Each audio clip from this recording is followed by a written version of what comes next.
is Nan McKay, and I would like to introduce you today to Nada Vujicic. She is the guest relations manager on the Azamara cruise ship Quest, and we are on a cruise, a 10-day wine and culture cruise that started in Southampton, England, and has gone to, so far, France and into Spain, and we're going into Portugal as well. So Nada started her journey really at sea in 2009, and she worked in many positions. You don't just go from I want to do this to bam into the biggest position, do you? So Nada's recently been promoted to guest relations manager on the Quest. She's enthusiastic about that, so let's find out more about her career, what led her here, and then what she sees as the future. So welcome, Nada. Thank you, Nan. It's a pleasure. Now, you grew up in Serbia, which used to be called Yugoslavia, right? That is correct. So tell us a little bit about those years of growing up and how you became who you are today. So when I grew up, a long time ago, I can say my childhood was. Not as long as mine, so it's okay. Yes, I was born in Yugoslavia. Country was that called at that time. And unfortunately, over the years, country split. All the republics and provinces are separated. So I live in one of the provinces. That was the last one stayed together with Serbia. It's called Vojvodina. And it's a beautiful country, like a farmland mostly. So it's flat. Mostly we grow corn and wheat. But I grew up in a city, about 20,000 people lives there. I was the only child until 11. Then I got a sister because I wanted a sister. You ordered one. I ordered, yep. I ordered one. My cousins and neighbors, and they were trying to tell me like, oh, but maybe it's going to be a brother. I said, to prepare me. I was like, no. I want a sister. And then I got a sister, yes. So I have 11 years younger sister. So my family, actually I grew up with the grandmother and the great grandmother that was taking care of me. My parents were working, and I'm not sure was I spoiled or not. Maybe I can say I was just like well taken care of For the first 11 years. for the first 11. And then I got my sister, and since then she's my sister and my best friend. Oh, isn't that wonderful? So we're very close. Yes. So, well, how did you decide to go sailing? How did you decide to go to a cruise ship? Well, I didn't really decide to go sailing. It happened. I wanted to work in resorts on the seaside. So while I was researching on the internet, the ad popped up, and it happened to be a Steiner looking for the spa therapist on the cruise ships. So I thought that could be interesting. I didn't want to see the world, always. Didn't have much chance. So I applied. Now, how old were you at this point? At that point, well, my career is very unusual, I would say. I would say that I did the other way around. Most of the time, people will have their career starts and progress and then they will get married and have a family and so on. With me, it didn't happen like that. I got married when I was 20. Then I had my 2 sons. And then when I was 37, I went on the cruise ship first time. I am so excited about that because I think people don't realize that you can do something else totally different. And your late 30s seemed to be, it was for me too, that was the point where I felt I could do something different. Mm-hmm. Yes, but I believe that we all have our own path. Mm-hmm. So I work differently for different people. So you answered this ad And what people I think don't realize is that there are these hiring companies for certain areas of the ship, like spa is one. Yes. Yes, that's like a concessionaire Okay. with the ship, and when I answered them, it went the one at that time. It was called Steiner, so they're based in England. So I did get response right away back, and they asked me to contact their recruiter. So after 2-3 weeks, I had an interview with the recruiter for the region that I live. And after 3 weeks, I was called to come to London for training. So what did you do with the spa at that time? At that time, I applied as a beauty therapist. I did finish the beauty school as well. So hair and It's a facials and the nails. okay. Yeah, I've never studied here. Okay. So positions that they offered me at that time, it was nails that was available, so I took it right away. And they trained you, so you didn't And have they trained me. It's specific training. Basically, everybody does the same one because they have many spas because they were hiring for many ships. So it's just all that service to be consistent, and everybody does the same thing, right? Whatever ship you go, so if you receive the service, it's gonna be the same one like on the others. That's why LMS is probably what's sold on almost every ship. Yes, yes, that's the product actually, Steiner Elements. So yes, just the specific training about how to use that products. So you then get offered a cruise ship, or what happens at that point? Yes, yes. Most of the time when you go there, so they will monitor you for 2-3 weeks, and they'll try to match your personality with the ship.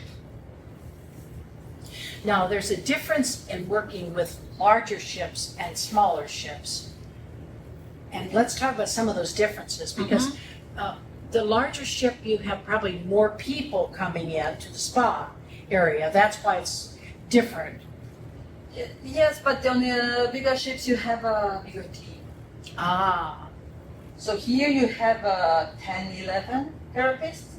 On a bigger ship you will have 20-22. I was the guest relation manager on Brilliance of the Seas, and I had a team of 24 people. But then you go to ISIS and you have a 60 team members, so that's the difference.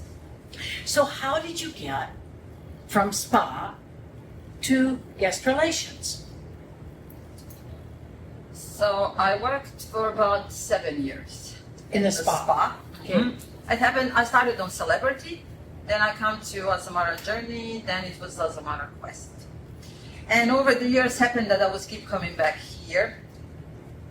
So I met the brand, everybody's working here. So, and I like it here. More like a So- family? It is. It is like that. And then they had an openings for the guest relation While you were working in the desk spa? while I was working in the spa, yes. And I thought, maybe I can try. It was time, I felt like it was time for a change. So how old were you at this point? At that point, I was 44. 44. 44. Okay. So When I then, changed again career completely. but that's great. That's wonderful. It's what we call that is pivoting. So you pivoted from one area to another, and people get kind of stuck in their positions when they don't do that. So what I love about what you're saying is that it opens up a new world for you, doesn't it? Yes, completely. So let's talk about this guest relations department, or the manager of that department. So you simply saw that they had an opening and decided to do it, or how did it happen? Well, I was encouraged as the guest relation manager at that time. So I had my interview, and then I had to quit with the Steiner. I had to wait for 6 months in order to start working for Azamara. because that was the rule in the contract, so that was signed for the signer. And then you're hired directly by And I was, Azamara. yes, and I was hired directly. And so you went from spa to guest relations Yes. worker, not manager at that point, Guest right? relation officer first. Okay. So I started as a guest relation officer for about 2 years at the desk there. And then I had an opportunity to cover concierge position. Which the For a desk little is right there by the guest relations? Just right there. Mm-hmm.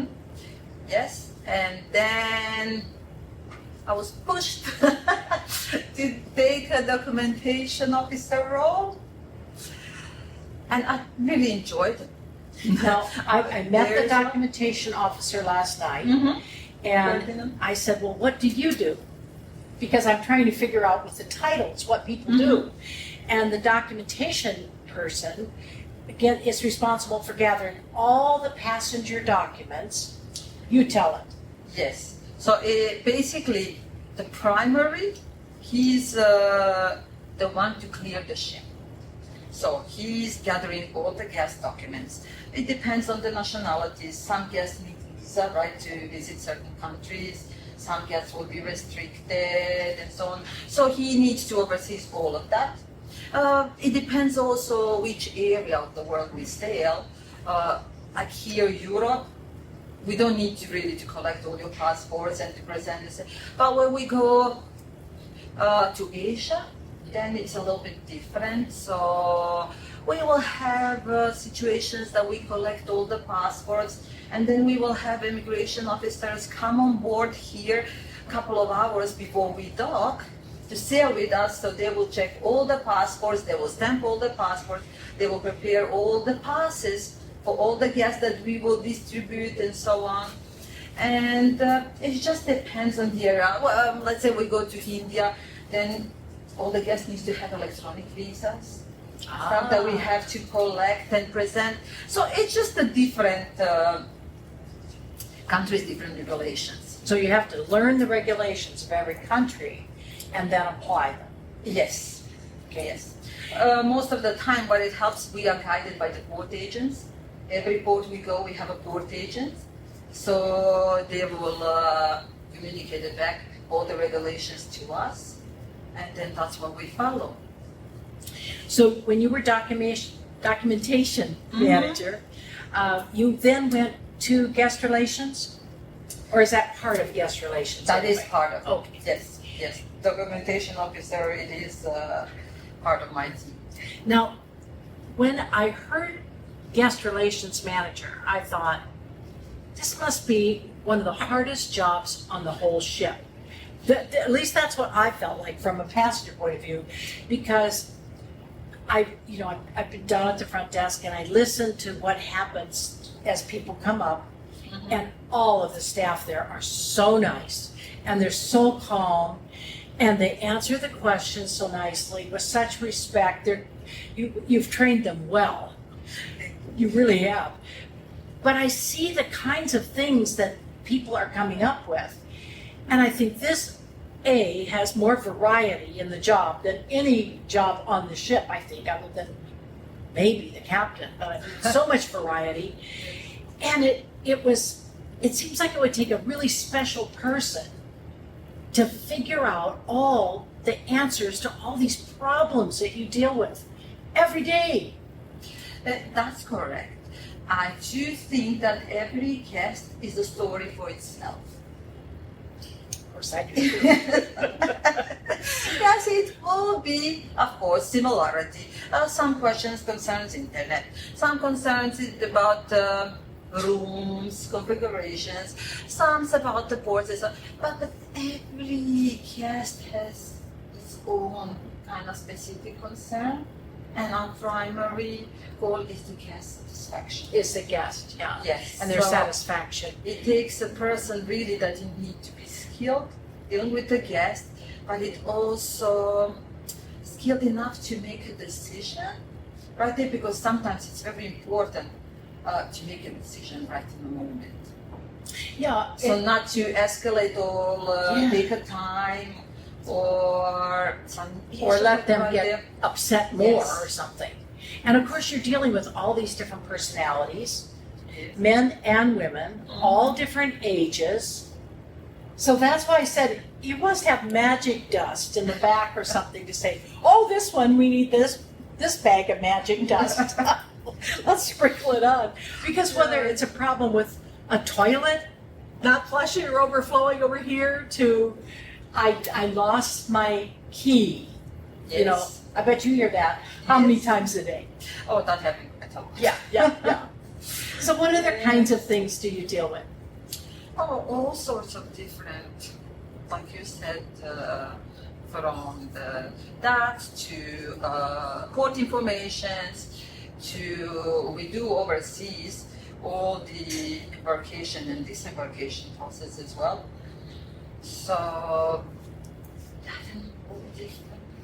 So do you get, when you have the embarkation, it's often local people, isn't it, that come in and are the first people that greet us? we do have a ground handling team. Yes. And they're from that area. Yes, they are from the areas where we go, from that port exactly. So they will be in a terminal in charge of to check in the new guests, actually to helping us. Because we cannot check in that amount of the guests, right? Only with only 3 exploration officers. So they will be the one to make sure that all the documents are correct, passports or visas or whatever is required for that port. Yes, but I do kind of oversee them as well. Mhm. We will have a briefing before we start. So I will communicate what I need from them to pay attention to and how this embarkation is going to run. And then they have a system. They have a computer system of Yes. some kind that they're Mhm. entering data into. Yes, that is actually connected to us. It's the same. That we work. What I found in the past few years, that recently, to compare us to the past few years, is it's very organized. In the very beginning, years ago, and this is probably my 30-some cruise I've been on, but a long time ago, there were just hordes of people that would come in. Long lines forever that you waited in. And now it seems a much more systematic way of doing it. Well, it is a faster process now, definitely, but also depends on the ship to the ship, right? It's different when you have a ship with 600 passengers, like here, and it's different when you have a ship with a few thousands. That's a good point. So that is a difference as well. Also, it's a difference in the process of embarkation now. Now we have that Master 2.0 that we will start embarking guests around 2 o'clock in the afternoon when we get them together in a group. So you don't need to go and participate that long drill that it used to be to get your life jacket from your room and to go and stand. Change. I love it. Yes. So you'll be comfortable now, sitting in a lounge, just watching the video. Yeah. And In a smaller Yes. group. in a smaller group. In a smaller group. Mhm. I first experienced that in a recent cruise I did in Iceland. Mhm. And in Iceland, it was just that we had a time to go in, preferred time that they wanted to see us. And then we simply sat down. We only had maybe 6 to 10 people in my group. Mhm. And we had a person that did the explanation. But that was all there was. It was just, and it was in, out, done. I was like, yes, this is fabulous. So who made up that system? Well, also it's the internet that has been approved and all this stuff, because now you have an option to check in, right, online. Oh. So you can put all your details prior you even come to the ship. Which That makes before you sense. will come to the ship and then the check-in agent need to type and input all your information, Yes. right? Where it takes longer. Now you go ahead, you put your details and you kind of check in before you come here, so that makes it fast. And including the documents, you know, I put my passport in. Yes, you upload everything. My vaccination status, all that stuff, that helps. So what are some of your biggest challenges in your job that you would say? Well, there's always something. I wouldn't say that something is really big, huge. Of course, the upset guest, it will be a big challenge because once when they come already upset, Yeah. it sometimes guests when they're upset, they don't even give us a chance to help them. And we actually, the first row, we're the one to help them the most. Yeah. That's why we are there, to assist you as a passenger, right? So we will be always the best one to talk to, and that the guest, it's like everybody when we upset, right? We're not really want to listen a lot. Yeah, yeah. So I always say, mouth in gear, ears don't work. that is gone. Yes. And That's you true. can't make things up. For instance, if somebody says, I need a different cabin, at that point when you're 100% sold out, what do? Nothing. You can't do anything. There's not much, yes. Sometimes our hands are tied. Yes, yes. We can't make a bigger room or a bigger No, bathroom. no. It is what it is. It's what we need to work with, so. So thinking about a young person that might want to be you someday. She wants to be Nada. She says, I want that job. So how would you advise that person? How would you advise that person? Well, from my point of view, what I see, I think it's just a wish and willing to learn. And as being a guest relation manager, I think it's really important to go through all the positions. And That see you the other supervise? positions. Yeah. Yes. So as being, because me, I have to supervise them, right? The guest relation manager, and I have to give a support. So now, especially nowadays when we have that fourth shift and we have a lot of new staff, have to train the staff. So if you're not sure really what that position does and how it works there, you can't train them. Yes. properly, Yes. right? So I think it's really important to go from one position to another, and especially for young people, it's a great opportunity. And they probably respect you more when they know you've done the job. Yes. Let's talk about some of your other interests. You have this interest of baking. How fascinating. And you like to bake what? Best? Cake. Cake. So do you have a specialty that you have, a special kind of cake? Or do you like all cakes? Do you like to work with frosting more than the cake? What do you like best? Tell me all about it. So for me, it's always variety.